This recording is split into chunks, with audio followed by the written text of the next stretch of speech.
It's really hard to follow up a 10. Imagine you're Team Cherry and it's 2017. You just released Hollow Knight, which is kind of the best Metroidvania of all time. The question on everybody's mind is, where do you go from there? Today, we know that Silksong lived up to the hype, but that was never guaranteed. Sequels are a balancing act. You can't just make the same game again without improving it. You need to make something with its own identity. On the other hand, make your sequel too different and you risk disappointing your fans by straying too far from the lightning in a special sauce bottle that made them love your game in the first place. One way Team Cherry successfully threaded this needle was by keeping most of the basic moveset the same, with one notable exception. Whenever I talk about Silksong with my real friends who really exist, the one thing that always comes up, especially when the game isn't clicking for someone, is the move Hornet does when you press down and attack in the air. I'm choosing to call this move her diagonal slash or diagonal down slash, but it's also commonly referred to as the pogo because of what happens when you hit an enemy with it. The Hollow Knight wiki, which is mostly good but is also one head of the tangled adslop Hydra website known as Fandom, uses the term down slash to refer generically to the whole class of moves which can happen when you press those buttons. I'll talk a little bit about those moves later, but the main thing I'm interested in talking about is the default down slash, the one that you have at the start of the game, and the one that I kept using the whole time. Unlike the abilities Hornet gets later in the game, the diagonal slash doesn't seem to have an official name. There is never a fade to black and shiny white text event where you acquire this skill. It's part of the basic kit. You might discover it in the first hour of the game, or you just as easily might not. Despite being so baked into Hornet's kit in this way where the game explicitly does not hang a light on it, this move ended up being one of the most noticeable and controversial changes that Team Cherry made to the core mechanics of Hollow Knight. But in my opinion,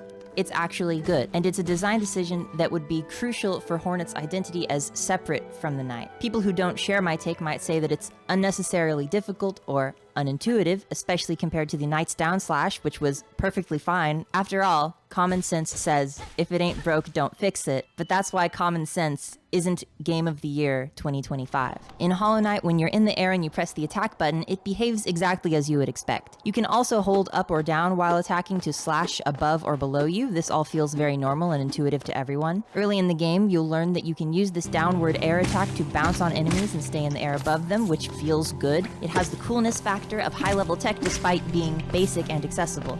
It almost feels like breaking the game or performing some kind of exploit. In Silksong, however, down plus attack in the air performs the aforementioned diagonal down slash, which is a more unique attack resembling a dive kick at a 45-degree angle. This move is admittedly less intuitive than the Knight's, but it has more depth, and it is cooler. The player can make it surprisingly far into the game without ever being tutorialized about this move or being required to use it or even knowing about it. Before you have to learn how to use this move, you've made it through multiple boss fights and the introduction of most of the game's secondary systems like benches and charms and switches and maps and silk skills and the economy. The first half hour of the game is so slick and cinematic and capital D designed in the way that it shows you all of these mechanics, you can absolutely feel the effort and craftsmanship that went into every second of it. So the fact that there's nothing in that part that asks you to use the down slash probably indicates that Team Cherry was aware of the effect that this move can have on people. You might experience a frustrating moment early on if you didn't practice the move on your own before the first time the game forces you to use it for traversal.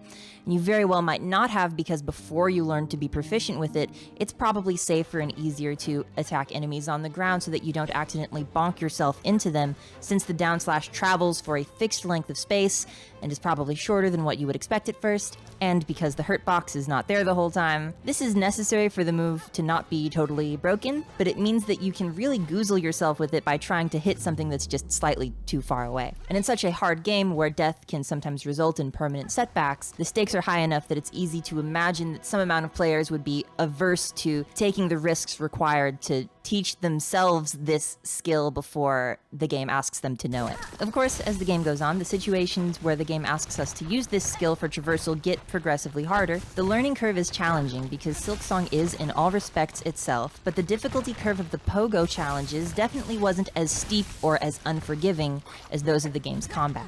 When I was first figuring out how to use this move, I remember trying to execute it a few times with slightly different angles of directional input to see if I could affect the trajectory, before eventually finding out that it goes at the same angle every time. This means that at any point in the air, you have two zones beneath you to potentially down slash through, one down and left and the other down and right. This caused me to think that the input was not just attack while holding down, but rather attack while holding down and in the direction that I wanted to go, like diagonally. This caused some confusing moments where I tried to go down left but ended up going down right, because what I didn't understand is that Hornet's Dive knows whether to go left or right by the direction the player is facing. This means that while the knight has 4 directions in the air to attack, Hornet has 5.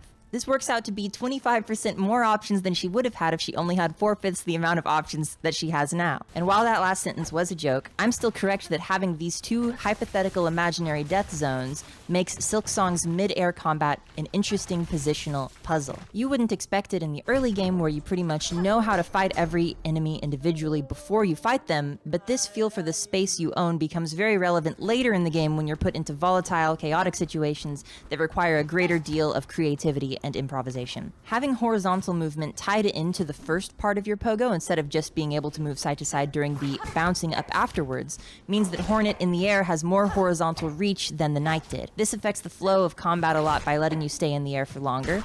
Having the diagonal slash available means you own the airspace above and to the side of the enemy rather than the space right above them. And additionally, the diagonal slash also creates a very satisfying momentum when you chain a bunch of hits together. The effect of all this is that it produces a feeling of being acrobatic, nimble, dexterous, and quick, just like what we saw of Hornet from the knight's perspective in the first game. And even if you haven't played Hollow Knight, you kind of know that just from comparing their silhouettes, which, according to my research, is an example of something called character design. The look of Hornet flying across the screen really feeds into the fantasy of the character. Here, the ceiling for how good you can move and how expressive your movement is feels way higher, and this difference goes on to become multiplied when you start to use the down slash in sequence with other movement skills that you unlock later. All in all, the diagonal slash feels weird at first, but you can totally get used to it, and then it's awesome and it makes Hornet feel like Hornet. When the guy I made up to get mad at finds the diagonal slash to be a stumbling block, one aspect that might be at play is them incorrectly porting over assumptions from Hollow Knight.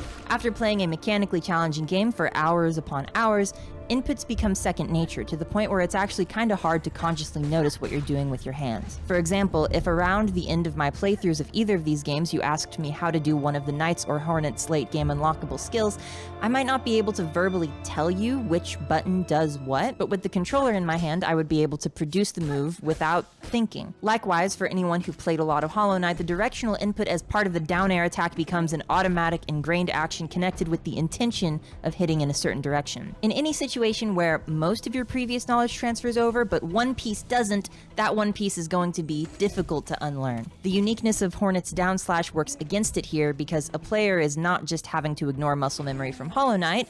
Someone familiar with the medium of the video's game might have played a dozen hours in a dozen video games with a Knight-esque down slash, while the Hornet kind of, diagonal thing is a lot more rare. But in a vacuum, without that baggage, would Hornet's diagonal slash actually be more complicated or awkward than the Knight?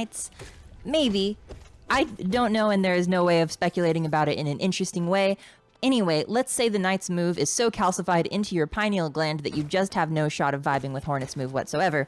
In that case, you can replace the diagonal slash with something else using an in-game side grade called a crest, and you would really need to be told that, because it's pretty easy to breeze through the entire game and not see a single crest or even know they exist if nobody told you. And that includes people who think they're being really thorough and exploring everything. I know because that's what happened to me. I only found one crest in my entire first playthrough, and that was only after getting some pretty strong hints from a friend about where they might be. And after figuring out that crests change the down slash, I instantly abandoned the mechanic and never turned it back on. That's why I know I feel so strongly about how good the default down slash is. I don't think that's a spoiler, by the way, because I figure it's better to know going in that crests exist as options. That way, not being able to handle the diagonal truth doesn't mean you have to miss out on the rest of the very good game. Because of course, in the grand scheme of things, the diagonal slash move isn't anywhere near the only thing Silksong has to offer. I didn't even talk about how the game tricks you into imagining yourself speedrunning it, or how the gap between the end of Act 2 and the true ending can be read as a commentary on the concept of metatext in fandom. Hollow Knight was already one of my favorite games,